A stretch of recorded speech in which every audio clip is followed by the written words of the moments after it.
Bum bum bum bum bum bum bum bum. Bum bum bum bum bum bum bum bum. Hey everybody.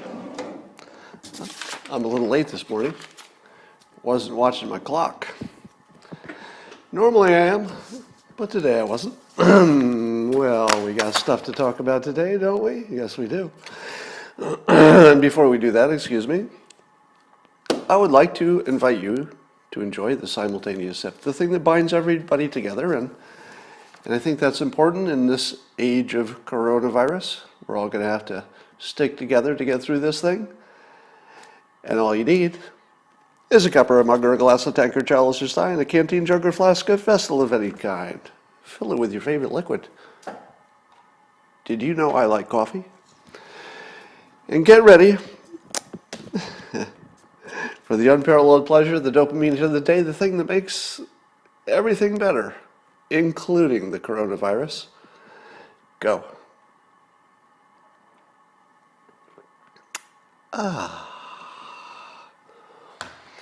Well, I've said it before, and I'll say it again.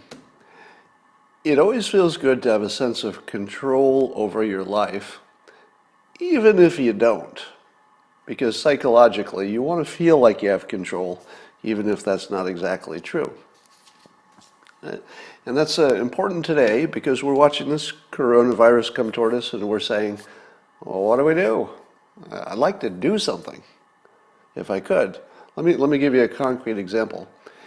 If I could find a way, just personally, just me, a voter, an individual, a citizen, if I could find a way to directly protect a senior citizen or a group of them, I'd do it. I don't know exactly how to do that, but if I knew how, I'd do it. We're certainly at a place where standing on the sidelines doesn't make sense anymore. If you're still on the sidelines about the coronavirus, meaning that you're just not paying attention to it or you're not doing anything about it, it's probably time to get off the sidelines. Probably time.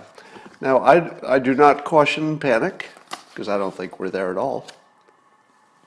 But part of the reason we shouldn't panic is that we're pretty good at dealing with this sort of stuff. This sort of stuff meaning any kind of emergency. Humans are pretty good at it, and Americans are especially good at it. And I would say you should do at least the following things, at the very least. Take care of yourself. You should, and I'll tell you what I'm doing. So every day I'm taking a 45-minute walk in the sun. I'm not over-exercising because I don't want to lower my resistance, but I'm getting some sun. Maybe the vitamin D helps, maybe it doesn't, but it makes me feel good. It's good for my health. So I would say take a walk. Don't go to the gym. The gym is, well, there are people at the gym. Keep your gym membership. You might need it later. But take a walk, go for a run, enjoy the outdoors, get some sun. It's not just a distraction. It might actually help protect you. Eat right and make sure you get enough sleep. I know. Somebody telling you to get enough sleep, it's just blah, blah, blah, blah, blah. But getting enough sleep this year, 2020, in the age of coronavirus, it actually makes a difference. Because the amount of sleep you get is a big deal to your to your overall immune situation. Now, I'm not a doctor, and I don't know if any of the things that I'm suggesting makes a big difference. I think it probably makes a difference, but I'm not a doctor, so don't take any medical advice from me. Here's the advice you should take from me. It will make you feel like you're doing something. I think it is doing something, but the important thing is, if you're feeling a little stressful about what's happening, go do something. Take control. Take control of yourself. Change your situation. Maybe you'll think about bringing in some food, a little extra food just in case.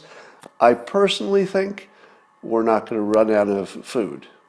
I personally think we're not going to have some kind of a supply line disruption that actually makes life difficult. I think it will be annoying at worst. That's my prediction. But of course, there's a wide range of possibilities, and you should be ready for all of them.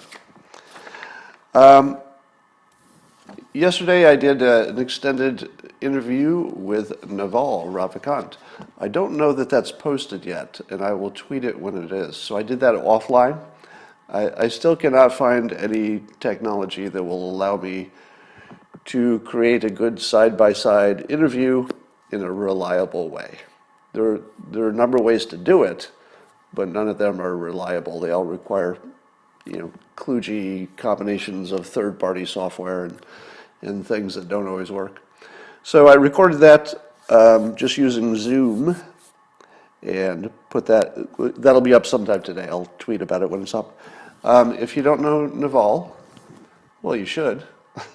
So Naval is one of I was trying to think yesterday how many people would be known in the tech world. Let's just, keep it there.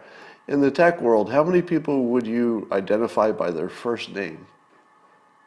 Well, there's Jack, right? Jack Dorsey, everybody identifies him by first name. There's Elon, has more to do with the fact that it's a unique name. And then there's Naval. And I was trying to think of another one, and I couldn't, because they're either common names like Bill or Steve or Mark or something. So Naval is the clearest thinker I've ever known. So if you're trying to figure out how to think about a situation, listen to whatever he says, and then at least consider it, because it's going to be a clearer, wider, and deeper view than probably whatever you started with. He's remarkable that way. So I wanted to get his thoughts on the coronavirus, not because he's a scientist, not because I'm a scientist, but because sometimes you just need people to package things in the way that helps you the most. So think of it that way, framing the situation, packaging it, helping you see it through a couple of different windows, that sort of thing. All right.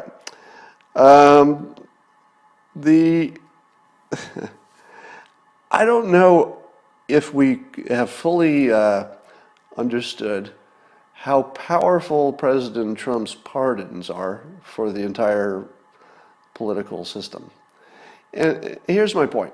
If a politician does something that's good for, let's say it's a good policy, then people say, hey, that politician made a good policy. And if it's a good policy, let's say for the black citizens of this country, people might say, that's a good policy for black people. That helps us more than other people. But a policy is sort of impersonal. It doesn't really tell you about the person who was behind it. Maybe they did it just for political purposes or whatever, but it feels like just doing their job.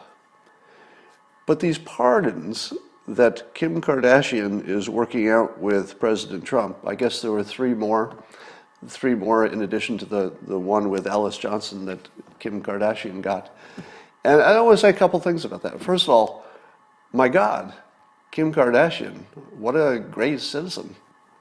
I'm always impressed by somebody who doesn't have to do the work, somebody who doesn't have to do the hard work. Kim Kardashian doesn't have to do anything for anybody else. She has what she needs. She's good at it, very good at it. She doesn't have to help the public, and she certainly doesn't have to help specific individuals, but she is. So Kim Kardashian continues to rise in my opinion, of one of the best people around, and we should recognize that. But here's my point: President Trump is giving pardons to individuals. That's different from having a program. Program's good; you should do that if you can. But there's something far more powerful about individual pardons, and here's why. If you're trying to decide, hey, what's in President Trump's mind? What's he thinking? Is he privately disliking people who look like me? Because that's what his critics say, right? The critics say, well, in his mind, his secret thoughts, he's really kind of racist. That's what his critics say. Now, if all he did was support a policy that was good for minorities, would you say, well, that proves he's not a racist? Maybe not. You'd say, well, I don't know, that's just sort of doing his job. There were a lot of votes for that policy.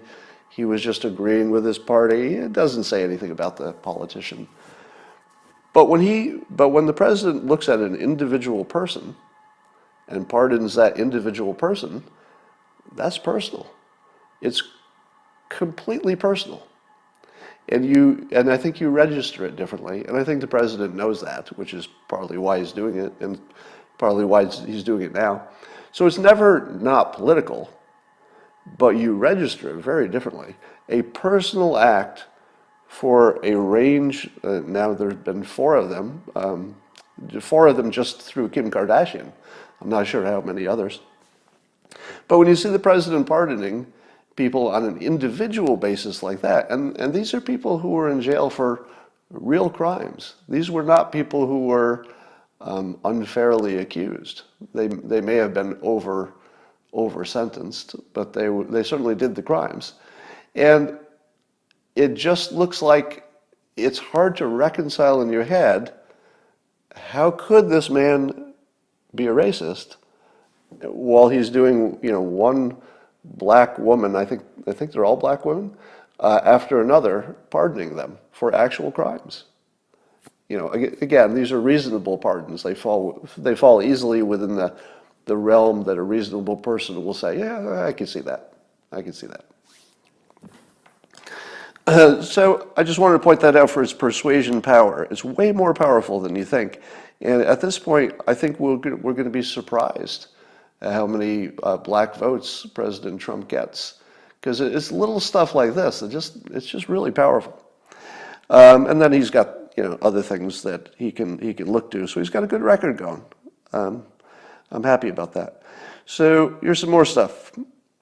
The Federalist has been in a couple different ways. Molly Hemingway, who works there, and also Sean Davis. I think he's a founder, publisher, editor, one of those things, or two of those things, or three of them. And here's Sean Davis's tweet. He said, "If only Bloomberg had hired Russians to buy $100,000 in barely literate Facebook ads, instead of spending $700 million, he'd be president now." That's what the media have told us for 3+ years. So here's the question. Did Bloomberg prove that money can't buy an election? Or did he prove that it can? It just didn't work in this case. I would argue very strongly that he proved it can. He just didn't win. Now Trump only won by a narrow margin in a few battleground states, if you take it down to that level. Could a Bloomberg level spending have changed that result? Probably. I mean, Bloomberg went from nothing to the teens in support. That's a pretty big move, from zero to the teens without any prior experience in this sort of thing. So I think that Bloomberg proved money makes a difference, but you still need a candidate. You can't get away with that. So I think everybody who says money didn't work, you're really ignoring the candidate here. Let me put it this way. If you put me in the presidential race with $700 million, I think I could have gotten in the top two. Maybe not top one. But I'm pretty sure I could have gotten into the top two with $700 million because I would be a better candidate than Bloomberg. And by the way, I don't think I would be a good candidate.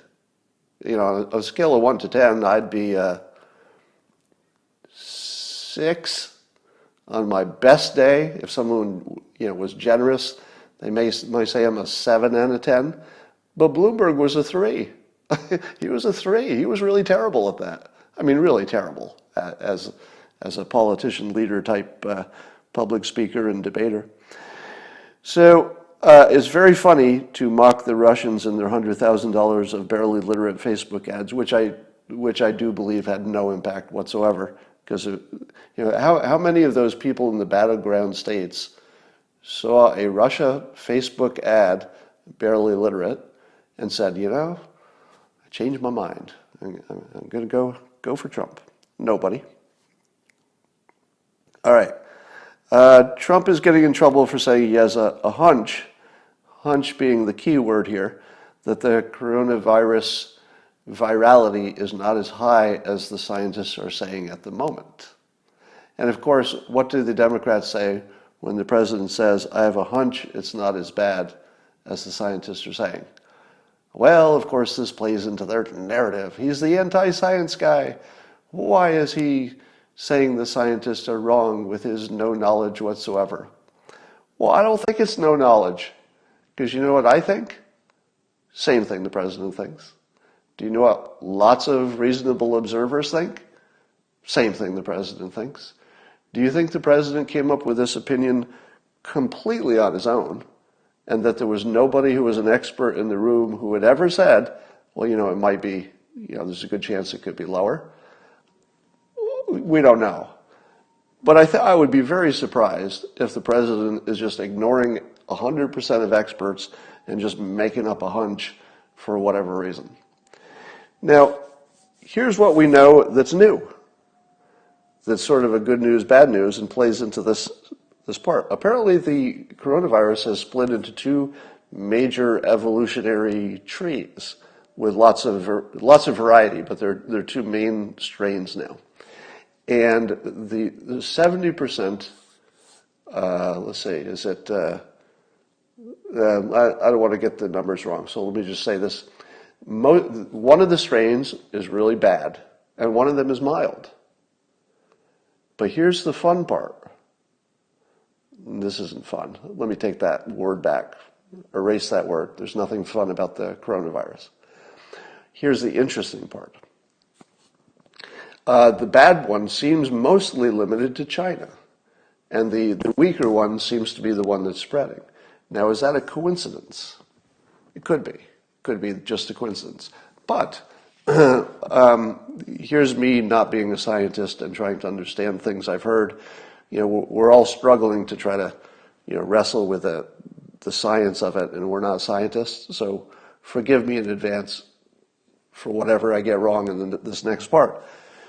But my understanding is that there are certain strains of viruses that would be more compatible with or more viral with certain genetic conditions. In other words, if you were Chinese, it could be you're more likely to get one strain than the other.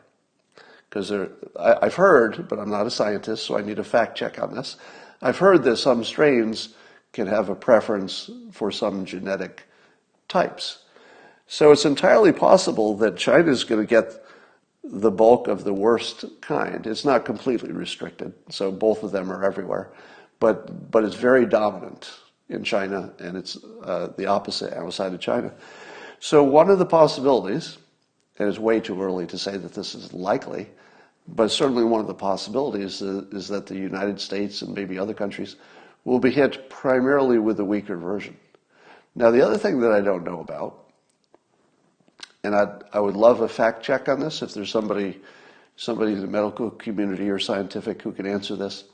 If you get the weak one, if you get the weak strain of the coronavirus, would it give you any protection against catching the stronger version later?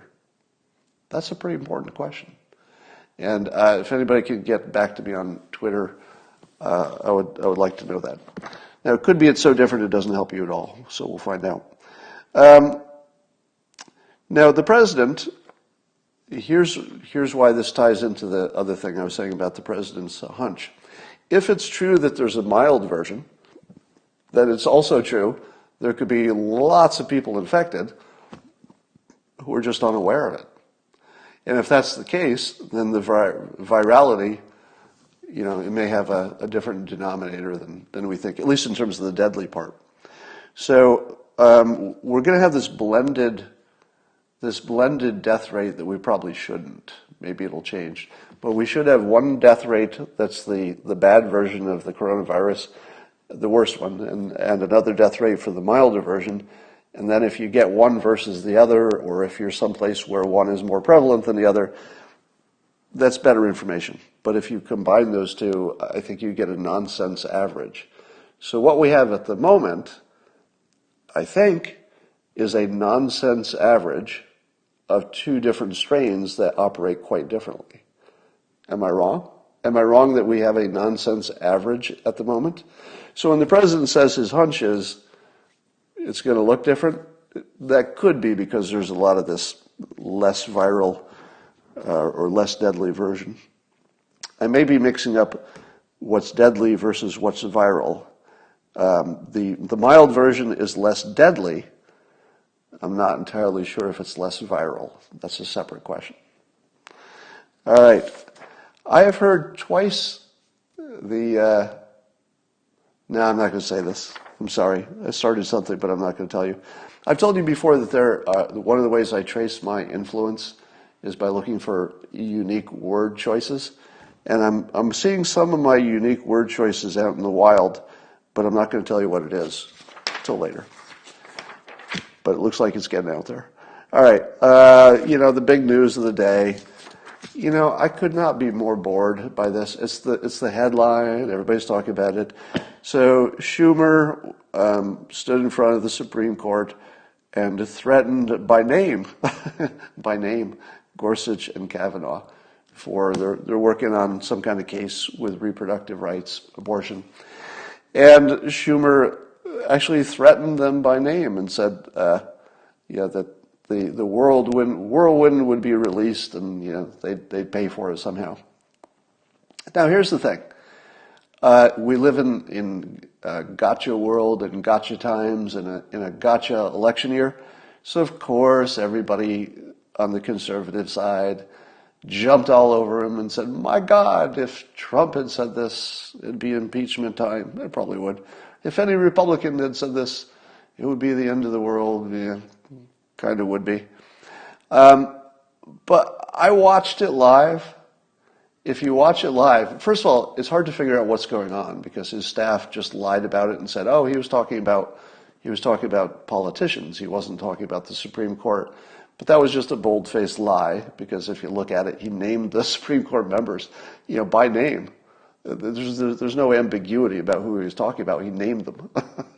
So he names them, and then he goes into this threatening kind of thing if they make the wrong decision. But if you watched his performance, you could see that he had a smile. So he was doing a performance, and it was that. He was performing for a crowd. It was theater, and he had a smile on his face, even though he was talking angrily about all the bad things that are happening and what they'll do. But he literally had a smile the whole time. He wasn't even a little bit serious. He was just playing to the crowd. Now here's my hypothesis. Because what you really wonder is, what the hell was he thinking, right? What was he thinking? Was he actually thinking that he would get revenge on a life-appointed Supreme Court judge and that he was going to say it in public before he did it? That doesn't seem realistic. So it doesn't seem realistic that he intended it the way it has been taken in its worst way. But what the hell was he thinking? Like what possible interpretation could you put on that doesn't make it evil? I will give you one. He was talking without thinking. That's it. I think that's the whole explanation. I believe that he was getting caught up in his own rhetoric. And when he thought of this, you'll reap the whirlwind, or something like, if you sow the whirlwind, you'll reap it, or whatever that saying is. I feel like Joe Biden now. I can't remember common sayings. But I think that he sort of fell in love with his own rhetoric, and then he knew he was talking about the Supreme Court, and he just sort of put his rhetoric and the Supreme Court together, and I don't think he knew what he did when he did it. I think it was a complete Joe Biden conflating cool rhetoric with the names of the Supreme Court, and I feel like he didn't know he was doing it because of the smile. Because you don't smile like that if you're saying that seriously. Nobody in the world says, "Yeah, they're really going to pay for it." That doesn't match. So the smile is the tell. And again, I see in the comments, and you're absolutely right. In the comments, if you're saying, "I can't read his mind," that's exactly what you should be saying. So you should be treating what I'm saying with 100% skepticism. that's exactly the right way to listen to this. I'm just giving you an option. So I'm not saying that that's what he was thinking. I'm saying that of the alternatives of what he was thinking, it was intentional and he meant it, or it was just he sort of misspoke because he got carried away with himself. There's just two possibilities. I would just say that the possibility that he meant it exactly the way it was taken is very low. It's very low, in my opinion. And I have no objection if you disagree with that, because it's speculation and mind reading, and if you disagree, that would be completely fair. All right. I don't think a vaccine's coming. We keep hearing in the news that they're working on that vaccine. It might take a year, it might take a year and a half. And I've been thinking to myself, yeah, but I'll bet they could do it faster because it's an emergency. You might cut some corners in an emergency that you would never do in any other situation. So I was thinking to myself, yeah, they're saying it's 18 months to a year, but maybe we could get it in 9 months. Just internally, I was thinking that. And then I find out a little bit more. We've never made a vaccine that worked for this sort of thing. So this sort of thing being these super dangerous, types of viruses. Apparently it's never been done. So if we were to do it in 9 months, it would not only be the fastest you could imagine, but it would be a miracle. In other words, we've never done it. We don't know how to do it. We've never done it and we don't know how to do it. It's not going to happen. So I think you should make your plans based on a vaccine that either doesn't exist or doesn't work very well. So make your plans for the future based on no vaccine is my recommendation. Just assume it's not coming, but you'll still be okay. Most of us. So let's talk about masks. I learned out a little bit more about medical masks. One of the funny things about following the news is you learn about all these things that you never knew you had to learn about. And now I'm, a semi-expert on medical masks. And when I say semi, that's probably overstating it. But here's something that I didn't know. So you're all seeing in the news these so-called N95 masks. I don't know if that's a rating or a brand or what, but apparently the N95s are the ones that the health professionals use. And they're engineered and they fit your face, you have to fit them. And so these are the good ones. And you want the medical professionals to have the good ones, because if they have the ones you can just buy at your drugstore, they will not be fully protected, right? Obvious. It's obvious, right? It's obvious that you want your healthcare people to have the good masks, not the crappy drugstore one, except apparently there's no research to show that there's any difference. The only studies that have tried to study it found no statistical difference between wearing the N95 and the weaker versions that are more less designed. So that's not to say it doesn't make a difference.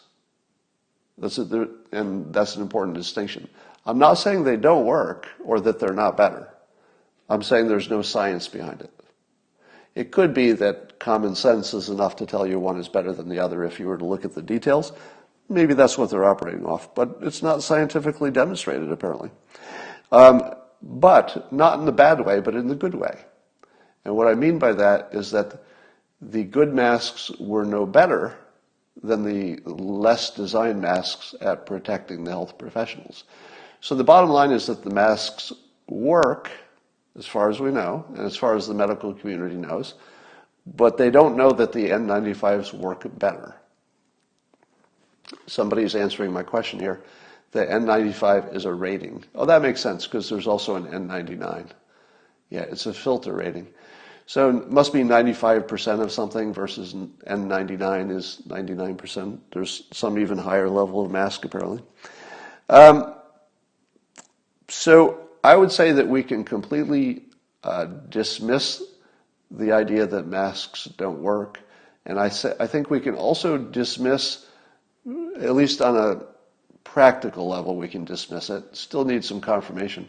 But I would dismiss the idea that the poorly designed masks have no value. It seems that they do, but that's still not completely proven. All right. I was going to say something else about masks, but I just forgot it. So maybe I'll get back to that. I saw Tucker Carlson's show. I was just watching it on replay.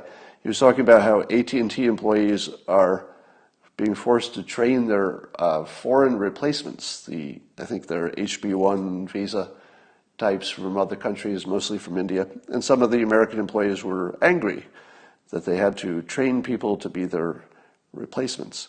Now, one of the things Tucker said is that Silicon Valley likes these HB1 visas because Silicon Valley says they can't find American workers to fill these technology jobs. And Tucker says that's false. And I wanted to add something to that. And it's this.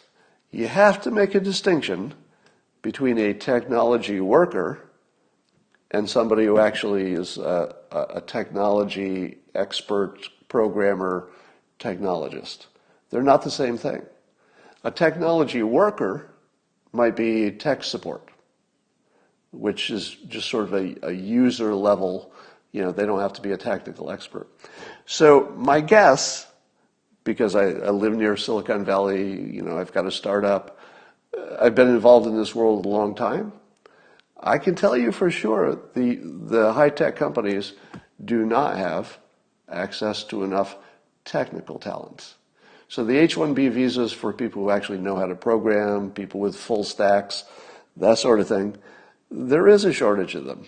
And these companies are limited in their growth by access to that kind of person. But it wouldn't surprise me if technology workers, people who do lesser skilled jobs, it wouldn't surprise me if they're being replaced by foreign workers, and maybe that's an issue that needs to be addressed. So I think Tucker's onto something, but I like to make that distinction. We really do have a shortage, and always would. By the way, I don't think there would be any such thing as enough highly trained technical workers, because the more you have, the more startups get started. So you don't hire them all and then you don't need any more. You just create more startups the more you have. So there's no such thing as having enough of the best technical people from India. We want more, not less. If you want your country to be prosperous and you want Americans to have jobs, bring in a high-end Indian programmer and have them start a company. You're going to make some jobs. Because we weren't doing it without them. In other words, the more of them we have, the better. One prediction I made, which wasn't a hard prediction, is that Amazon would go crazy because we'd have a lot of business. Now, of course, they have challenges with their own supply chain, but I think they have that mostly under control. The real problem is the demand is so high. People are ordering from Amazon to stock up, but I think that that's going to create a habit that some of us already had and others are getting hooked on it. So I think the days of going to stores, which had been, of course, in a long decline, we were doing more online shopping, but I think this last little shock, the coronavirus, it's going to take Amazon and everybody else who sells online into another realm, I think. I mean, think about it. This could go through Christmas. If we're still dealing with this or even talking about it at Christmas, you're going to buy everything online. All right. What else we got going here? I'll just make you wait while I'm looking at my notes. That's fun. All right. Well, that's about all I got today. There's not much going on. I think the Schumer thing is just a whole lot of political nothing. I think the coronavirus is the only story that's worth having. I think that watching the Joe Biden story is fascinating. Also watching Tucker. Tucker was, and I always appreciate this, because Tucker was confessing more than once on just yesterday's show that he had been saying with complete certainty Biden will never get the nomination, and now he's saying that, at least apparently, it looks like that's wrong. So the first thing I appreciate is anybody who says, I predicted this. I was 100% wrong. I just always appreciate that. But I'm not so sure it's over. I think we're a little bit quick on this. I think it will be. I mean, my prediction at this point is that it's going to be Kamala Harris. Oh, did I say Kamala Harris? What I meant was Joe Biden would pick Kamala Harris as the vice president, and through her, the real power of the presidency would flow. Meaning that Joe wouldn't really be in charge if he were the president. And I think people are starting to say that. And you're seeing it expressed as a question, which is actually more powerful persuasion. If you get a chance, if you want to use this persuasion, let me tell you the strong form. The weak form is if Joe Biden is president, Hillary Clinton will be using him as a puppet, or Obama or somebody else. That's a direct statement. When you make a direct statement of fact, it's easy for people to say, no, that's not true. That's not true. So it's not very persuasive because people just reflexively say, that's not true. It's going to be Joe Biden. So put it in the form of a question. I saw somebody do this on Twitter. I wish I could credit them, but I don't remember. It's more powerful. And it goes like this. If Joe Biden becomes president, who's really running the country? See the difference? If you say who's running the country, then it allows everybody to inhabit the question with their own answer. The thing you don't disagree with is your own opinion. You always disagree with other people's opinion if they're on the other side. It's just a reflex. But you can take that reflex away by putting it in question form. You say, if Joe Biden's president, in all seriousness, who's running the country? Because even the Democrats, this is just an opinion, again, this would be mind reading, but it's my impression, my speculation at best, the Democrats can see it too. And when I say they can see it too, I mean that they're watching Joe Biden just like we are, and they're not seeing a different Joe Biden, I think. Now, it's possible that Democrats are caught in a two-movie situation and they actually don't see it. But can anybody confirm for me?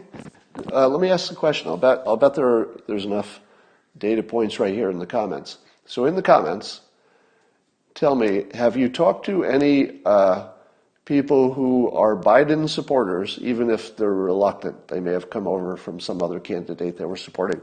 But anybody who's a current Biden supporter, has anybody said to you that they can see his mental acuity starting to decline? Has anybody said that?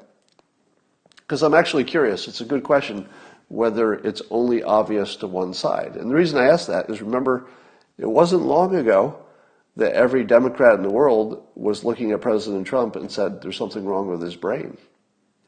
But while they were doing that, the Republicans were looking at the same thing and saying, I don't see it. I don't see it. And in fact, I've argued that since 2015, and I think I'm going to take credit for being, well, okay, I'm going to be immodest for a moment.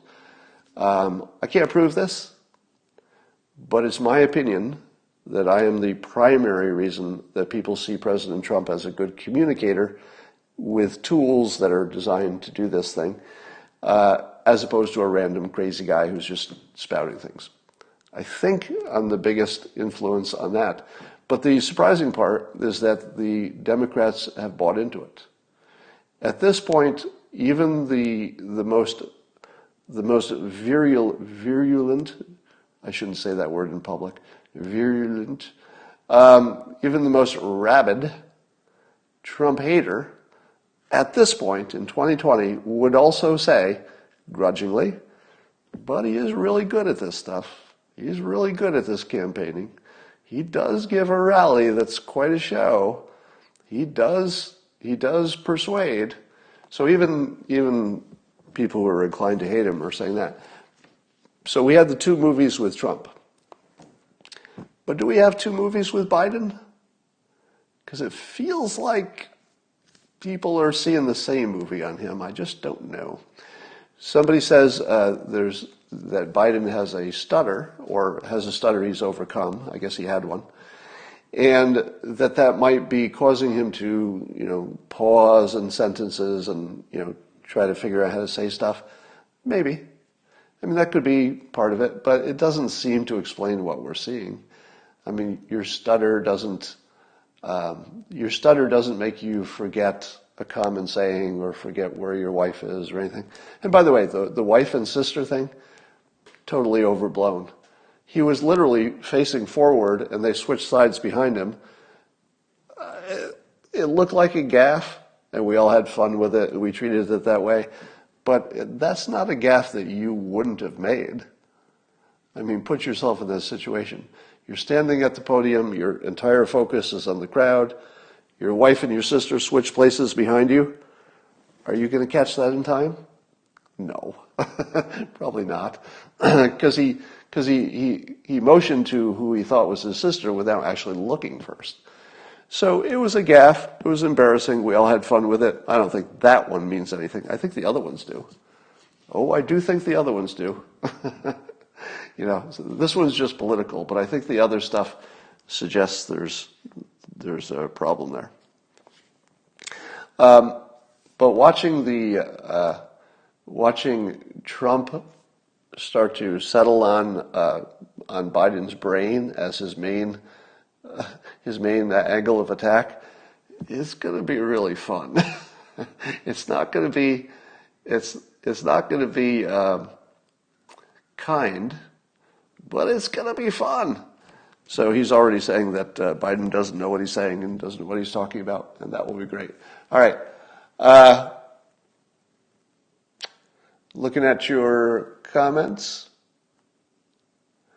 He says, somebody's saying once in office they'll give him mind-altering drugs like they give new presidents. Well, I don't think so. I got to show you a picture I took yesterday outside. I don't want to start a rumor, but this one's kind of fun. So you probably can't see it, but I went outside and I was just filming the sky in my neighborhood. Look at all the contrails. There was some kind of like world record number of contrails. Now it's only funny because the coronavirus is out there, which again is not funny. There's nothing funny about the coronavirus. But it was, our simulation likes to serve up coincidences. And just when you think the government might be, spraying the planet to, I don't know, get rid of the coronavirus, you see all these contrails up there. Now, just to be clear, it's just a coincidence. And I'm not a believer in contrails, none of that. But when I walked outside and I looked up, I was like, I've never seen this many before, all at the same time. So I thought it was worth taking a picture. But don't make anything of it. It's not real. All right, that's all I got. I'll talk to you later.